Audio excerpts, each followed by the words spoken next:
我靠！我不是在通宵查账吗？我穿越了！刀下留人！菲儿，别挣扎了，沈家气数尽了。放肆！贪污200万严讯，一夜之间不翼而飞，全家定罪，你还敢抗旨不认？200万两，一夜之间不翼而飞。等等，老子可是985大学会计专业第1名，这物理逻辑根本不通。这圣旨上的账，根本就是放屁！少废话，阎王爷等着看你的账。200万两雪花银，足足10几万斤，你们长脑子了吗？死到临头还敢狡辩？10几万斤银子一夜出城，至少要调动300辆重马车，那又如何？权臣当道，谁拦得住车队？昨夜京城下了半宿暴雨，城门口的官道全烂了，300辆重马车压过去，泥地里连半条车辙印都没有，银子根本没出城。信口雌王，禁军封城搜查，连个淫荡的影儿都没见着。给我3天，我不光让那200万两自己走出来，还把幕后黑手绑到你面前。好，来人，把沈家全家押回府邸，圈禁3天。3天后拿不出银子，本官亲自剐了你。大少爷啊，你惹怒了钦差，这下连个全尸都留不住了呀！闭嘴，留着力气回家待着。少爷，咱们回家想对策呀！您这是要干什么？想什么对策？本少爷差点掉了脑袋，不得吃顿好的压压惊？沈飞，薛大人的命令是押你回府圈禁。薛大人说圈禁3天，说必须在府里圈了吗？我就花钱把这儿包了，全当禁足了。你找死！你砍！你现在砍了我，200万两银子立刻断了线。薛大人拿你试问。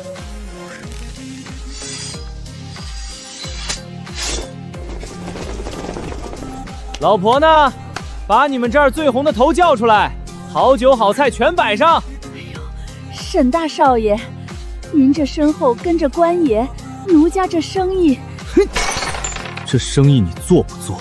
做，姑娘们，快伺候沈大少爷。老鸨，这几天京城不太平，你们这儿生意还这么好？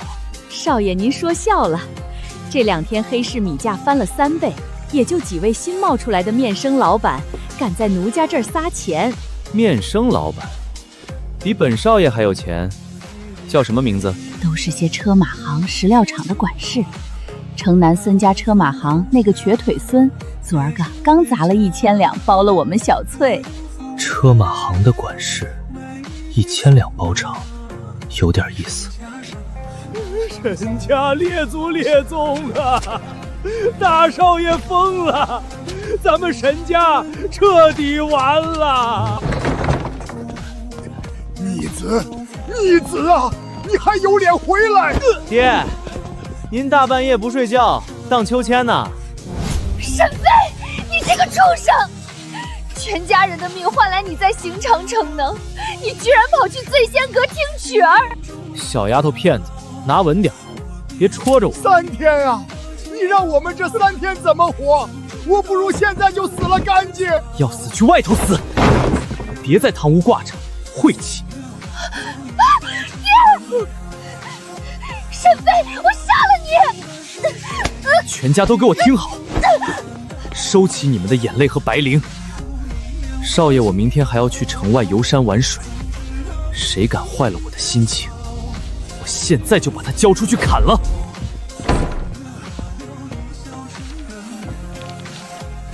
没养过马的车马行，流水却能包下醉仙阁的头牌，洗钱洗得这么糙，真当我是个瞎子？3天，全城老狗。明天少爷就去挖你的祖坟。相爷，沈飞在法场上说的话绝不是空穴来风。皇上嘛，10几万斤银子，他长了翅膀也飞不出这京城。可他一口咬定暴雨无车则印，万一他真看出了什么破绽，看出来又如何？3天时间，他沈家就是大罗神仙也翻不了盘。相爷，沈飞的行踪查清楚了，他去了哪儿？是不是去查户部旧账了？还是私联了江南盐商？他去了醉仙阁。醉仙阁？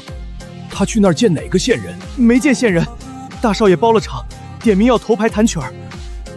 他没见任何人，就只是听曲。不仅听曲，他还嫌后厨的烤鸭不够脆，砸了10两银子让重烤。这是什么障眼法？不仅如此，头牌小翠弹错了一个音，大少爷直接赏了100两。他说小翠弹错的那一下深得他心。放屁！死到临头，他拿命去赏青楼女，你是不是被他甩了？属下亲眼所见啊！大少爷喝得烂醉，最后是被禁军架回府的。好一个大名第一审计师！相爷，这沈飞到底在玩什么花样？玩花样？他是在吃断头饭。沈老头一辈子谨小慎微，生出个儿子却是纯种废物。原来是知道必死无疑，趁着最后3天破罐子破摔了。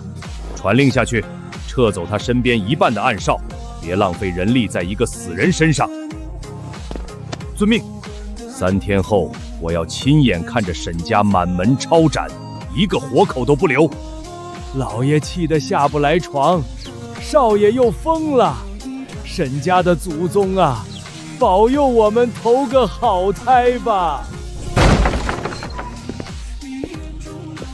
大清早的哭丧呢，少爷我还没死。大少爷，您今天总该去查账了吧？咱们只剩2天半了。查什么账？那账本上的墨迹都搜了，狗都不看。沈飞，你不去查账，穿成这样又要去哪儿丢人现眼？这叫什么话？今天天气好，本少爷要去城外踏青。踏青？全家的脑袋都挂在裤腰带上，你要去踏青？禁军呢？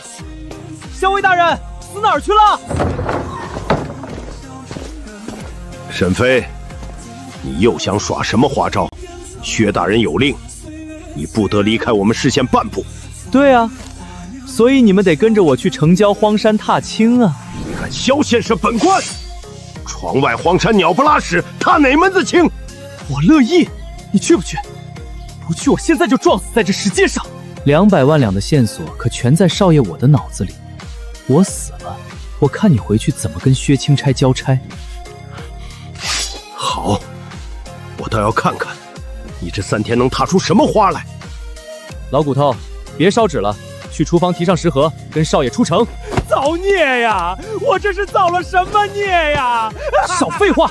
今天你不跟我走，我就把你扔火盆里烤了。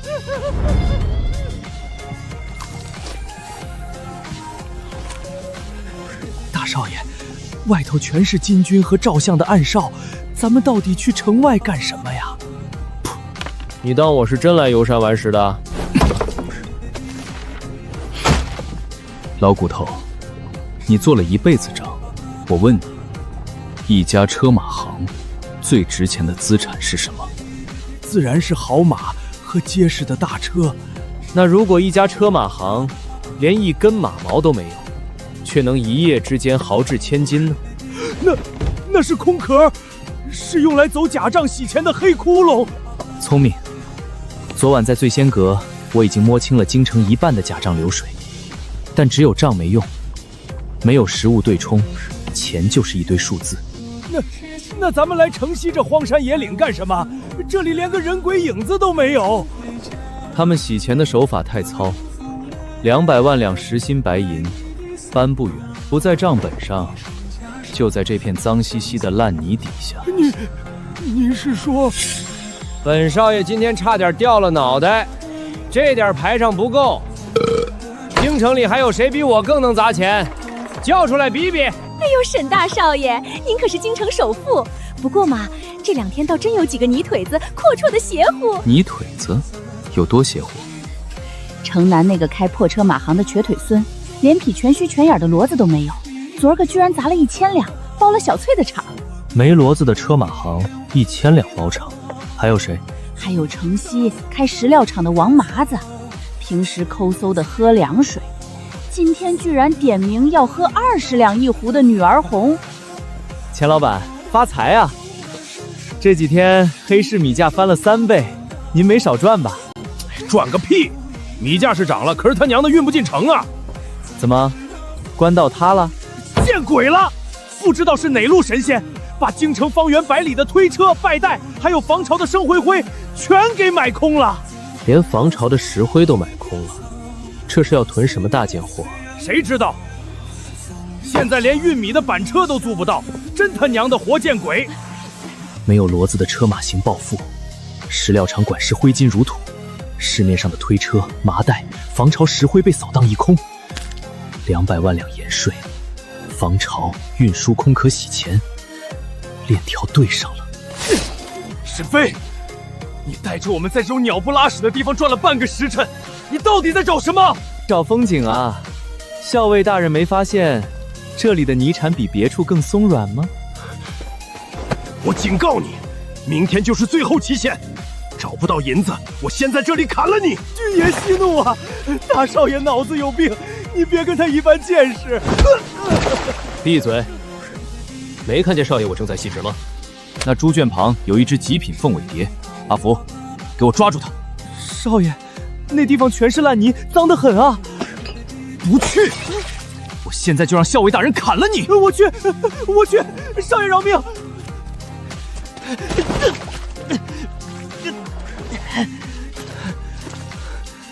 少爷，蝴蝶飞了，小的鞋也毁了。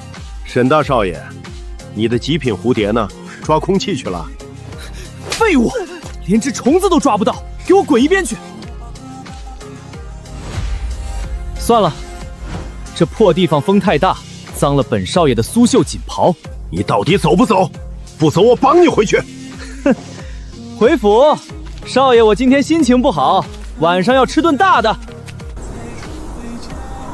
大哥，他到底在干嘛？是不是在找藏银子的记号？找个屁的记号！他逼着下人去猪圈里抓蝴蝶啊！抓蝴蝶？明天他就要掉脑袋了，他跑来荒山抓蝴蝶？哼，纯种废物一个！我早就说相爷多虑了。那咱们怎么写？如实报上去。就写大少爷嫌泥巴脏了鞋，在黄山沟里扑蝴蝶，大脾气回府了。沈老头一世英名，怎么生出这么个脑干缺失的玩意儿？走吧，回去复命，这差事算是结了。明天终于能舒舒服服看他砍头了。扑蝴蝶，嫌泥巴脏，属下亲眼所见，他在荒山待了不到半个时辰，全在发脾气。相爷，事出反常必有妖，那城西荒山可是咱们的重地呀。妖？他要是直接带人去挖坑，那叫妖；他去抓蝴蝶，那叫蠢。可是相爷，200万两银子就在那地下，万一他瞎猫碰上死耗子？荒山方圆10里，他光靠眼睛看，能看穿3丈厚的土层。相爷息怒，属下只是觉得小心驶得万年船。他今天这出戏，就是为了恶心那些监视他的禁军，临死前的疯狂罢了。想多活几天，又无计可施，只能折腾下人。相爷英明，那沈飞走的时候，连看都没多看那片地一眼。撤了。相爷是说，城西的暗哨全撤了，别浪费人力在一个将死之人身上。可是相爷，闭嘴！明天5时3刻，我要薛亲师亲手砍下他的脑袋。你去通知刑部，明天的法场多备几口铡刀，沈家上下一个不留。遵命。少爷，您这画的是什么符咒？老骨头，去拿10份最贵的烫金请柬来。请柬？给谁发请柬？给这几个名字发，告诉他们沈家少爷活不过明晚，今夜要在府里办一场最豪华的散伙饭。沈飞，你疯够了没有？死到临头，你还要办散伙饭去大吃大喝？去办，不仅要请他们，还要告诉他们，这顿饭的酒肉全由他们几家商铺来出。大少爷呀，他们本来就是看咱们笑话的，怎么可能花钱给咱们办席呀？你是想在临死前去摇尾乞怜，求仇人给你一口饭吃吗？你简直把沈家的脸丢尽了！什么？少爷，我的话不中用吗？立刻去发请柬！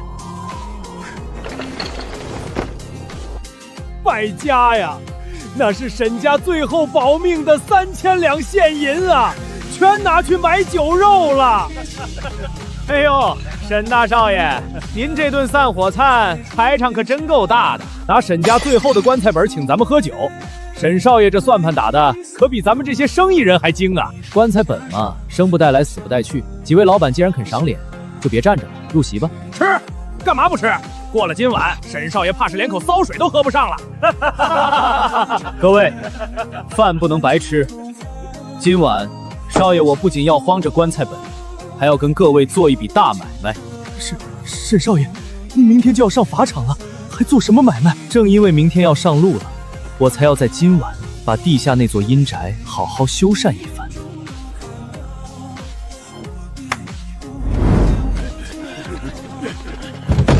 废话少说，我要现货，价钱我出市价的3倍。3倍？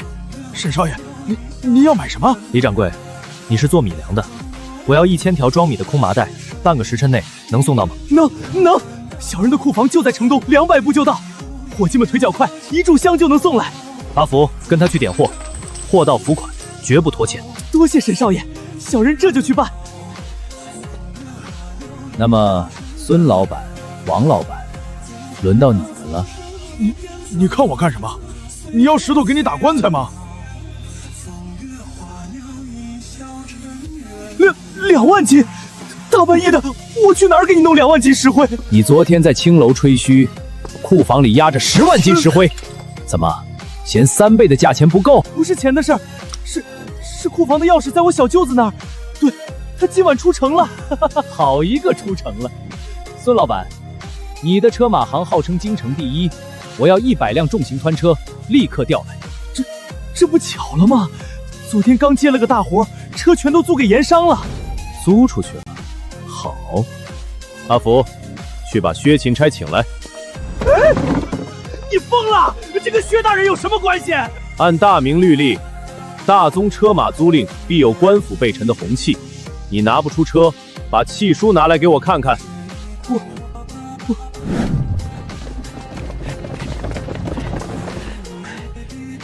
沈少爷，1000条麻袋，1条不少，您验验。不用验，老骨头，给他结账。是少爷。看到了吗？这才是做买卖的速度。李掌柜的库房在城东，一来一回200步，调货耗时1炷香，而你的车马行库房就在2条街外，你的账面上昨天刚刚购入了200辆新车。沈少爷，我错了，那车确实不在我手里。不在你手里，是压根儿就没有吧？你血口喷人！我们做的是正经生意。正经生意？你的石料厂每个月流水上万两，可你连2万斤石灰都调不出来，因为你的库房里装的全是空气。少爷，您的意思是，他们账上的钱全都没买货？钱进了他们的账，却没有货出来，那这笔钱去哪儿了？别说了，再说我们都要没命了。沈飞，你又在这儿发什么疯？他们不过是拿不出货，你就要定他们的罪？拿不出货不是死罪，但替权臣洗干净200万两盐税，可是要诛9族的。证据呢？你凭什么说我们洗钱？你这是诬陷！我要去顺天府告你。证据？你们要证据？认识这种泥巴吗？这是城西荒山沟地底3丈深处才有的红胶泥。你的石灰根本没有用来卖，而是全部运到了荒山，用来给地底3丈深的藏银地库做防潮。你的车马根本没有租给盐商，而是趁着昨夜暴雨，神不知鬼不觉地把200万两白银全部拉进了那个挖满红胶泥的猪圈底下。不是我干的。来人，把这2个逆党给我拿下！校尉大人，这顿散伙饭吃得还满意吗？沈飞，你今天确实炸出了这2个奸商，但光凭一双沾泥的破鞋，薛大人绝不会认账。薛大人认不认账，明天挖开地皮自有分晓。少装神弄鬼！要是明天在荒山挖不出200万两白银，你们全家照样得死。校尉大人，有空在这冲我叫喊，不如去多准备铁锹。明天挖坑是个体力活，别怪少爷没提醒你。好，我就看你明天怎么死！全体戒备，死守各个出口。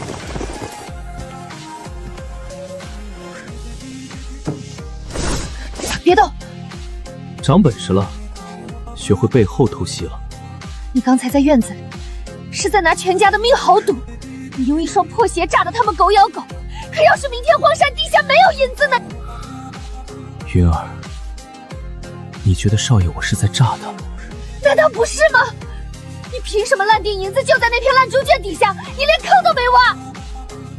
因为大地不会撒谎。这叫红胶泥。京城地貌属鸡心平原，城西荒山地表全是干燥的黄土。黄土又怎样？红泥又怎样？荒山只有黄土，阿福怎么会踩到一脚厚厚的红泥？也许是以前下雨积的泥潭。这红胶泥极其粘稠，不透水。在城西这种地质，它只存在于地底3丈时的位置。地底3丈？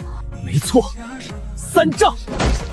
这说明那片荒地最近被人深深地挖开过，并且翻出了底层的红胶泥。可是就算有人挖坑，你怎么证明里面埋的是200万两银子？看清楚，红胶泥极度保水，地下3丈，湿气极重。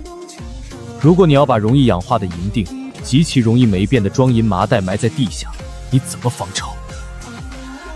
石石灰，用大量的石石灰吸水防潮。对，这也就是为什么王老板那家根本没有石料的空壳厂，账面上会突然多出2万斤石灰的购买记录。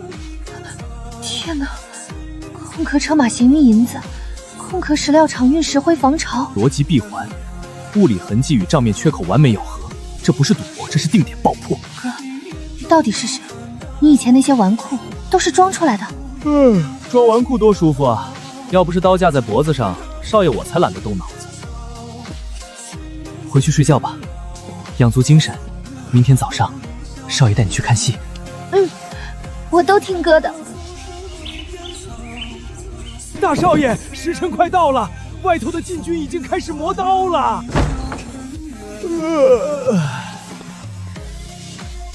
老骨头，你把这些发霉的破纸搬出来干什么？熏死少爷我了！我的活祖宗哎，人是抓了，地也定了，可薛钦差要的是铁证啊！咱们沈家可是户部的审计核算官，您要是平不掉这200万两的账面窟窿，赵相依然能反咬咱们一口。谁说我要拿这些破算盘跟他们对账了？不对账，那咱们拿什么去跟朝堂上的户部大员对峙？阿福，把灵堂上那块最大的白布给我扯下来，挂在院墙上。少爷，那是给老爷冲洗，不对，备丧用的。备个屁的丧！少爷我今天不死，谁也死不了。扯下来。前戏做完了，现在该上主菜了。老骨头，拿上你的账房站好。少爷我今天教教你，什么叫21世纪大学生。大少爷，这是去年户部拨给盐运使司的开薄银，老奴这可就开始。别废话，念。总进账多少，分拨去哪了？天启3年腊月，入库官银153200两又6钱。出账拨付长芦盐厂5万两，拨付运河曹帮34000两。装模作样，这么多陈年烂账，户部10个老主事算1个月都算不清。哥，你画的这是什么符？怎么像蚯蚓一样？这叫极简技术法。老骨头，继续念，出账再念一遍。出账5万两，34000两。少爷，您连算盘都不打，就凭这几个怪圈圈，能平账？让你念你就念，把所有车马行、石料厂的流水全给我找出来，快！孙记车马行近3000两，王记石料厂近8500两，城南米铺回转4000两，汇通钱庄出账1万两。这小子到底在乱画什么？他不用心算吗？太快了，哥哥写字的速度比账房爷爷拨算盘还快10倍。少爷，半年的流水报完了，合计10万04500两。10.4500两，1分不差。少爷，您怎么算出来的？少废话，下一本。今天我不把赵相的底裤扒出来，我就不姓沈。见鬼了，这不可能！没用算盘，他怎么做到的？逆子，你把灵堂的白布挂在墙上涂鸦，你曾心要气死我！爹，不是涂鸦，哥在查账，他算的比老账房还准。查账？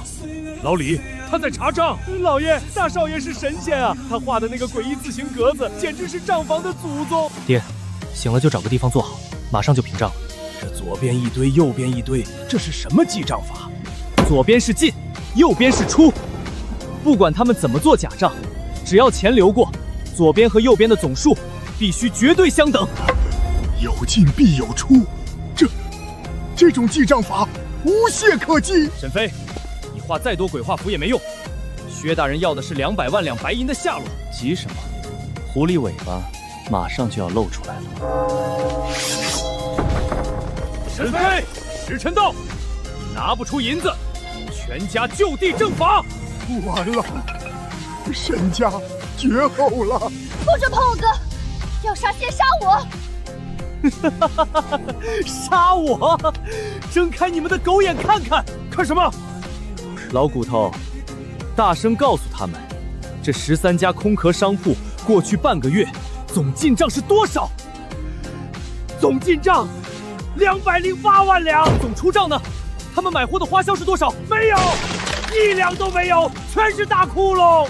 208万两银子进了他们的账，却没买进1两银子的货，钱没出成，全被他们变成了修地库的账面损耗。你空口无凭！哼！城西荒山猪圈地下3丈，带着你的刀去挖，挖不出来，我沈飞自己把脑袋剁下来给你当球踢。沈飞，你敢夺刀抗法？就算地底下有窟窿，谁能证明那是盐碎？我能证明。老骨头，翻开官府拨银的底账，找到了。上月15，户体下拨200万两盐税，交由王记钱庄上端。这就是源头。我不知道，你杀了我，我也不知道。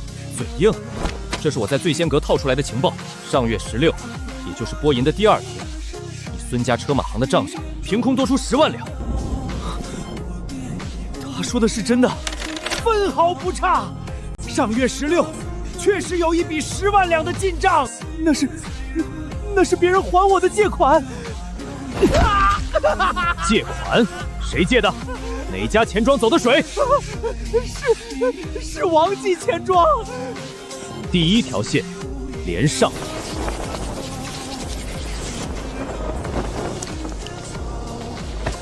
轮到你了，孙家拿了10万两，转手付给你8万两买石灰。我那是正当买卖。放屁！查，这8万两出账后，王记石料厂进了什么货？查无进货，全变成了运费损耗。8万两的运费损耗，拉金山也用不了这么多。因为这笔钱根本没有买货，全变成了雇人挖坑的封口费。王记拿了钱，买通了地痞流氓去黄山挖坑，孙家出空车，半夜把银子运过去，盐商出麻袋，把银子伪装成糙米防潮。别说了，求求你别说了，赵相会杀我全家的。你说谁？赵相？听见了吗？连他自己都招了。完美闭环，无懈可击。老奴瞎了眼，老奴瞎了眼啊！账房爷爷，你干什么？大少爷，您不是纨绔，您是财神爷转世啊！户部那些老东西算了一辈子账，连给您提鞋都不配。这就是200两的去向。每一笔银子的进出，每一家商铺的假账，全在这张网上挂着。任何人只要看一眼，就能顺藤摸瓜挖出地底下的银子。全完了，赵相的谋划全被你看穿了。现在，你还想拿我的脑袋去向赵相邀功吗？沈少爷，下官有眼无珠，下官是被逼的。这就贵了，好戏才刚刚开始呢。那沈家大少爷竟然靠画图让禁军下跪了。不是图，那是命脉。什么命脉？难道他真的找到了200万两盐税？他把赵相洗钱的脉络剥皮七心，活生生钉在了墙上。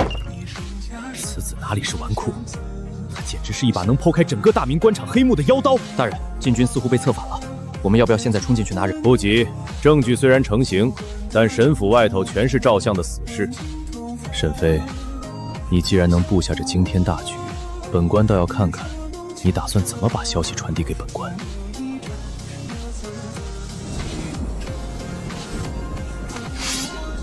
沈少爷，下官想戴罪立功，下官这就冲出去，把这图呈交薛大人，拼了这条命，也护您周全。护我周全？你连这扇大门都走不出去。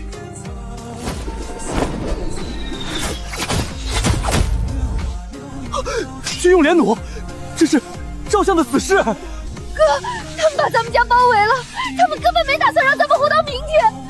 赵相那老肘又不傻，他撤走明处的暗哨，就是为了换上这批吃人的恶狼。完了，全完了，证据在手，却送不出去，咱们成了铁桶里的王八。王八，那也得看看是谁的铁桶。云儿，去厨房把平时洗菜用的那个最大的铜盆拿来，要圆底的。拿铜盆干什么？既然门走不通，那咱们就从天上走。沈少爷，您这是在做兵器，这破桶揽得住金刚连弩？闭嘴，把呼吸放轻。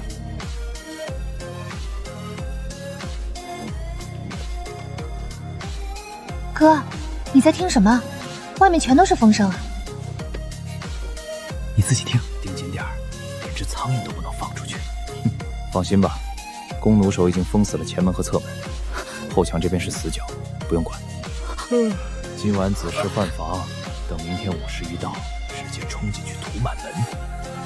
哥，我听见了，他们在树上，连磨刀的声音都听得一清二楚。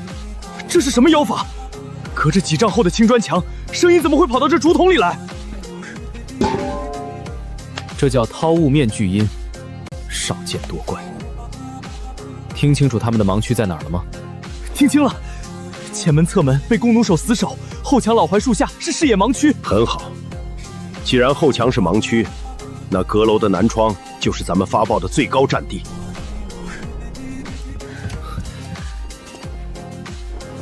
哥，对面茶楼那么远，薛清溪能看得见咱们的灯火吗？他看得见，那个老狐狸一整天都没离开过那扇窗户。等会儿我喊掀，你就把黑布掀开；我喊盖，你就立刻盖上。好，可是这到底是什么意思？这叫莫尔斯密码，长光代表横，短光代表竖。2、1、2，盖，掀，盖，掀，盖，掀，掀，盖。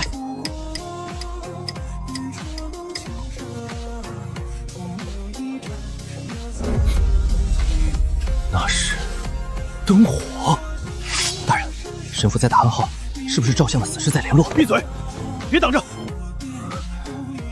3短2长，盾1长3短。大人，这到底是什么意思？这是军方用来标定方位的奇门遁甲网格，3短2长是天干的比，1长3短是地支的申，真府位，城西荒山沟。天才，简直是绝世天才！传本官手谕，调集500御林军。遵命，包围神府拿人吗？不，神府是死局，让他自己破。所有人拔刀，立刻包抄城西荒山沟。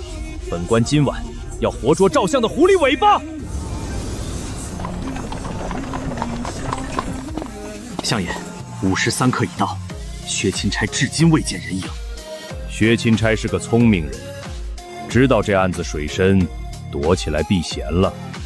那沈家这满门，既然期限已到，就按大明律法办，直接踹门，一个活口都别留。尤其是那个沈妃，我要她的脑袋被剁碎。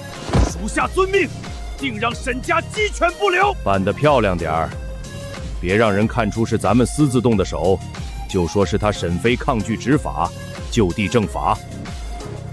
项上放心，兄弟们手脚干净得很。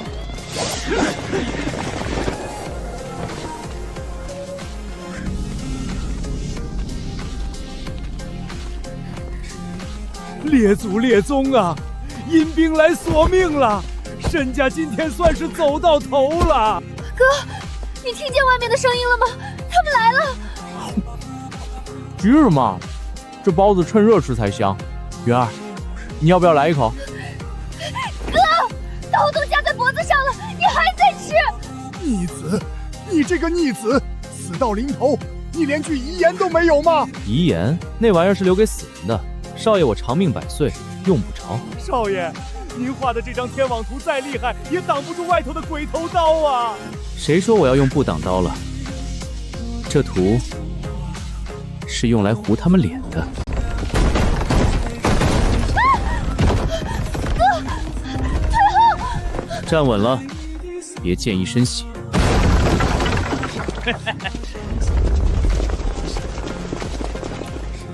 53刻已到，沈飞，200万两银子在哪儿？你一个禁军统领，也配问本少爷话？死鸭子嘴硬，交不出银子，按律满门抄斩。你们这是私刑，薛铲铲还没发话，你们凭什么杀人？薛钦差公务繁忙，特命本将代为监斩。小丫头，黄泉路上走快点儿。官爷饶命！官爷饶命啊！我们不知道银子在哪儿啊！不知道，那就全给我去死！我看谁敢动！哈哈哈哈哈！你个纯种废物，真以为自己能翻天？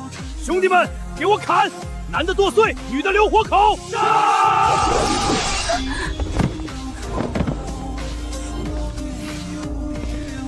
拿照相的狗命来压我，你算个什么东西？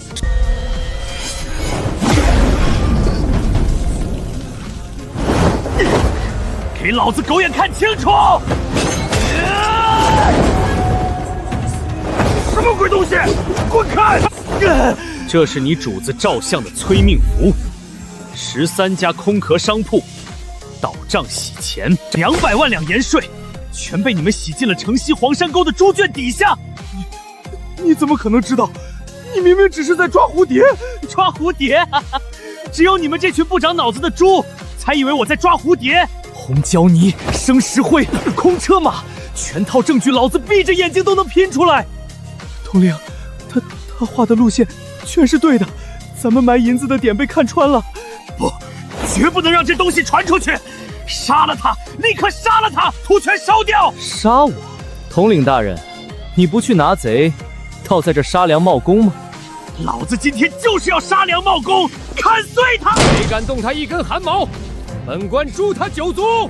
御林军，薛钦差，你怎么会在这里？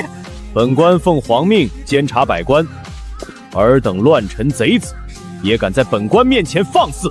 兄弟们，跟他们拼了！放箭！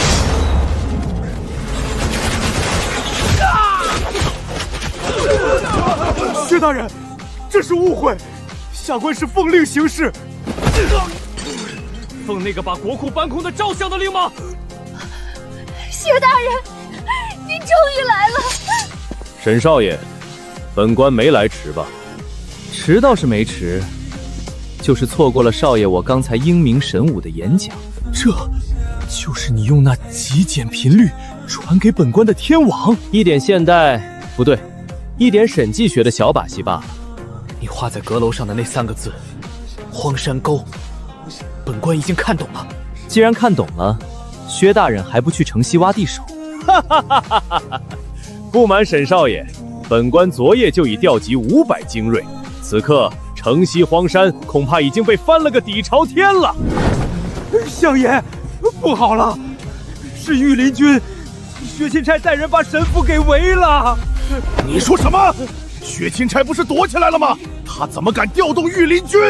不仅如此，神府大门破了，咱们的人好像全被按在地上了。该死！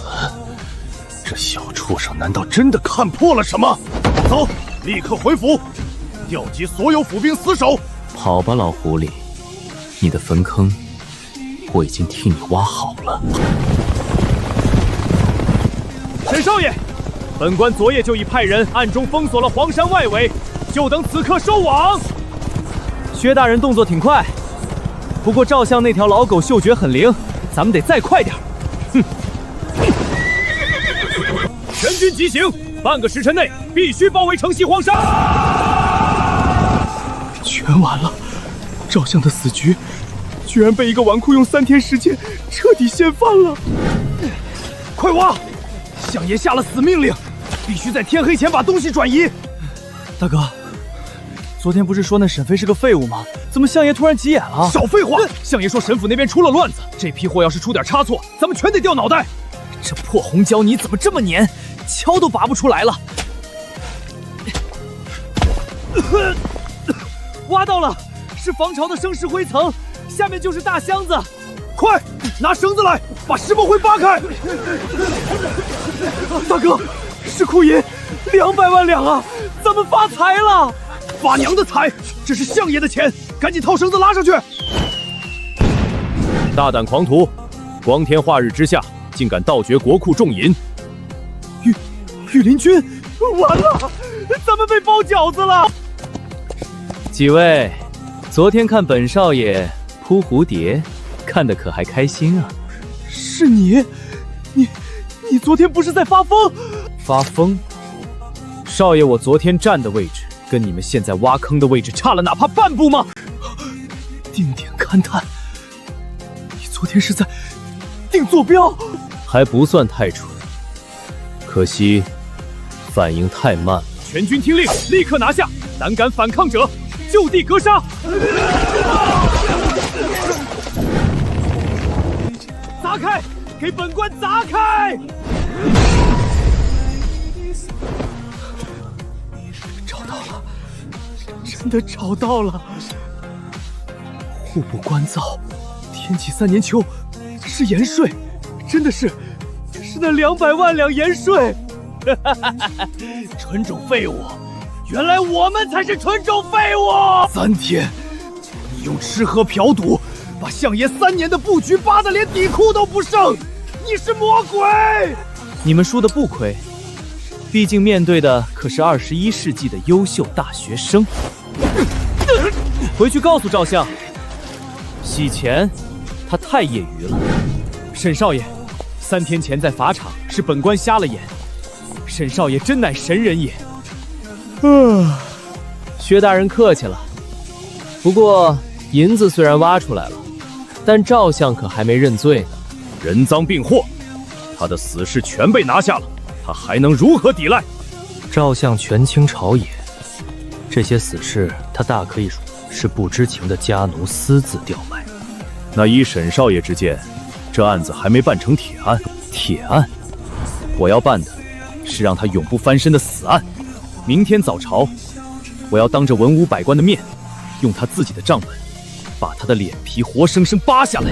赵相，200万两盐税从你城西的荒地里挖出来了，还有何话可说？陛下，老臣冤枉，老臣比窦娥还冤啊！人赃并获，你手下的死士统领赵贵已被生擒，你还敢喊冤？那是赵贵欺上瞒下，他勾结地方豪强，借着老臣的名头私吞国宝。老臣御下不言，死罪，但这贪墨洗钱的滔天大罪，老臣绝不知情啊！你无耻老贼，你敢将罪名全推给家奴？凡事讲求证据，老臣的府库干干净净，从未进过1两黑钱，谁能定老臣的罪？赵国国，大清早的，您这甩锅的本事，比醉仙阁的厨子还溜啊！沈飞，你一个戴罪之身的纨绔，竟敢咆哮朝堂！沈飞，薛爱卿奏报，是你破了这洗钱的连环阵。回陛下，草民只是懂点算术，碰巧看穿了某只老狐狸的底裤罢了。黄口小儿，你以为炸出了几个空壳商铺就能构陷当朝首辅？证据呢？你要证据？好，草民恳请陛下立刻查抄照相府，不查金银，不查公账。不查金银，那你查什么？只查照相过去3年最不起眼的家庭日常开销账本。哈哈哈哈哈！家庭账本，老夫家风清廉，1周1饭皆有记录，你查呀！清廉，好极了，少爷，我最喜欢查的就是清廉的死账。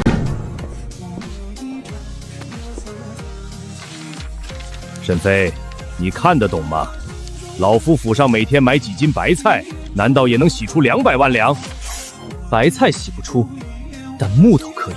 天启元年3月初5，赵府从云贵采购极品防腐金丝楠木100根，耗银5000两。那年老夫要在后花园修缮乘凉水域，采买木材有何不妥？修水榭，锦衣卫刚才去查了，你家后花园连个木头桩子都没有。那些极其防捕抗潮的金丝楠木，全被你拿去做了城西荒山地库的承重柱。你血口喷人！